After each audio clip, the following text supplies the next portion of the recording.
Well, I'm glad you were able to come together in fellowship and to get into God's Word together as we studied First John together tonight. And just by way of recap, to leave you with a few thoughts, I would encourage you to take your study materials home, review that throughout the week. I'd encourage you to do that alongside of the book of First John. First John's only 5 chapters, 5 very short chapters. I'd encourage you to read that through the week as we study First John together. Some things to reflect on. First off, we had a question that dealt with the light in relation to God's character, who He is, and how the fact that He's in light, and before we know Him, that we're in darkness, that does not make God any less approachable. In fact, it's, if you ever been stumbling around in the darkness and you see light off in the distance, it's very inviting. And that is what the Lord does for us. He shows us the light, and we see the light, and we desire to be in it.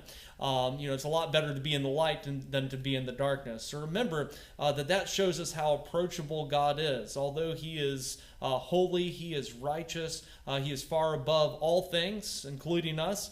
But yet he wants us to come into His presence. He wants us to be in the light. And so that's just a reminder that the invitation is for anyone who would believe. And the mandate for us, if we know Christ, is that we would know the light, that it would be within us.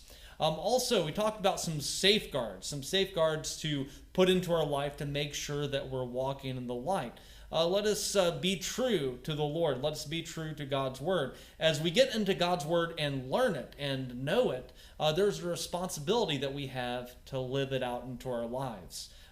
These safeguards include, the things that we're putting into our lives, the kind of company that we keep, and the kind of example that we're setting for others. These safeguards are very important, and we need to be aware of them. God's Word tells us to walk in the light. And remember, it's wrapped up in who the Lord is. This is the message which we have heard of Him and declare unto you, that God is light, and in Him is no darkness at all. And you know what? The encouraging thing is, as we read through there, our fellowship together and with God is there in the light, as God makes a difference in our life, as He transforms us and He grows us up to be more like Christ each and every day. May God bless you, and we'll see you next time.